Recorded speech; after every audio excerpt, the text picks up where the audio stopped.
Speaking of Apple, here's an interesting one. Apple has quietly launched in-home repairs for iPhones. In-home. You ever imagine Apple come to visit you, Will? Oh, that's what they do. That's what it's a In new thing. All I right. thought And they they're like send you a kit or something. no kit. It's not like iFixit. Apple wants to send a person to Willie Doo's house. You specifically, you'd be at the top of their list. Yeah. And you got a busted iPhone, and somebody knocks on your door. Say, "Are you Willie Doo?" You say, "Check the gold bond. It's definitely me." And then they're like, "Okay, put the gold bond away. I realize you're doing the application right now, but put the gold bond away and let us Itchy feet. take a look at your phone." It's odd. I don't know why that feels to me a little too intrusive. Maybe it's just me, but I don't know. Where do you sit? Where does he sit down in the house? Yeah. The guy comes to fix the phone. Where do you set him up? Is he in the kitchen? Yeah, the dining table. He's at the dining table. What if you got a tight premises, Will? You got a tight little apartment, 400 or 500 square feet. Yeah. Where do you put him? No elevator. Yeah, what if you just got a bedroom? Where do you put him? Things get weird, Will. Some people live in small spaces. Uh-huh. You Yeah, call them up. It's very weird. It would be super intimate. And these things, they take time, right? These repairs can take time. So now it's you and the guy from Apple. And is there chit chat? Is there small talk? I'm just like, you go over there. Maybe I'll it be in is. my room. Maybe you just pull out your newspaper Yeah. and you put it right in front of your face. And then on the other side, you just have your phone. Yeah. So anyway, they're rolling out. It's a new concept. I could see some people liking it. For the record, if you are a grandma or something, you might not be super mobile.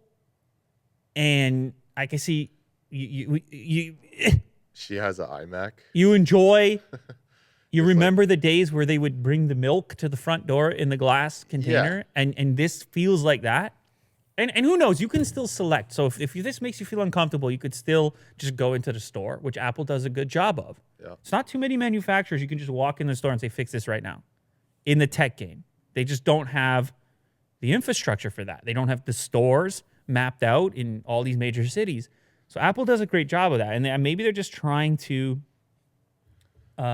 expand the diversity of different ways that they can take care of you. Now, granted, okay, reading about it, it's only a few cities for this launch that are currently a part of this service. On-site repairs are available in Chicago, Dallas, Houston, Los Angeles, and San Francisco. Now, speculation from TechSpot.com seems to think that could have something to do with Apple Care's repair partners in those cities, that they might be using a third-party service. Kind of like how if you might have an issue with your cable TV or something, or your internet, and you could see a contractor come that just contracts on behalf of Rogers or Bell or whoever your telco happens to be. So the company here apparently is called Go Tech Services. Of course, I don't know. This is speculation at the moment. Now, you can still go ahead and schedule a repair in the store as well, as you would normally do with the Geniuses and all that. And there's only certain types of repairs that they're capable of doing inside your premises. And you might be surprised. I was initially thinking maybe a battery or something. It's screen repairs. And it turns out on these modern iPhones, that's actually one of the easier repairs to do. Yes. And one of the most common repairs that people would need. The broken screen. It's the nightmare. It's frequent. I see people in public with the broken screen, and they put off repairing it because they can't be without their phone. And that's the type of repair where you do start to think that maybe people would take advantage of an at-home. Yeah, I changed my mind. I think this is pretty good. You like it? This is pretty convenient. It's pretty useful. Yeah, so you don't even have to disrupt your breakfast. Yeah. And if they could just stay in the corner and just work on it, I mean, that's totally Well, fine. that's the part that gets a little bit. Now, for the record, Will, I can chit-chat. I can small talk. Yes, you can. I am not usually one of these. Now, listen, I respect everybody's point of view. maybe not everybody's. I typically respect most points of view. I can understand where people are coming from. You know, some people, they say, I get into an Uber and I don't want to talk to anybody. I don't want to talk to you. I'm going to mind my own business. If somebody talks to me in Uber, I entertain. Now, granted, I'm not in an Uber every day. And recently not as much, but I entertain. I have a chat. But they have to, you know. Only if it's initiated. Hey, how you doing? Only if it's initiated. And I understand all circumstances are different. You might be in a bad mood. You had a bad business meeting. It's just not the time. Put your headphones in or whatever. But I'm just, you know, I just find it interesting what the social etiquette would be for the Apple repair guy in your house, where you put him and how much banter and how much chit chat, or does it go right to work, right to business? Or maybe he takes it in the truck. I don't know. Maybe he has a workstation in the truck. He just takes it and he does it in the driveway. I'm not sure, but maybe I'm thinking, you know, maybe I'm obsessed in a way that other people are not. I just think it's your private premises. It's a bit different. For sure.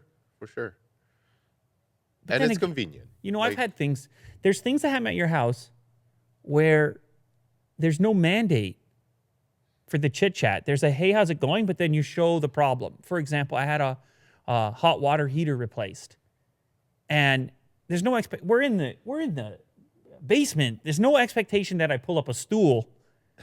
Yeah. But this instead, you need a workspace. It's just a funny thought for me, Will. Can you give me that at least?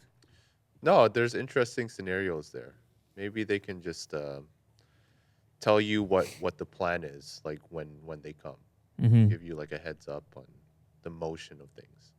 Yeah, and in the future, by the way, I don't even think it's iPhones that represent the best opportunity here, or the most convenient version of this. It's obviously like if you had a big iMac. That's what's stated here. If you had, it's like a 27-inch. You ever see people try to lug an iMac into an Apple store? It's a nightmare.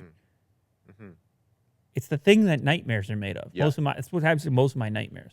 It's me lugging an iMac Yeah, it's terrible. just off a cliff. We've all had that. It's just me with an iMac just lugging it straight off a cliff.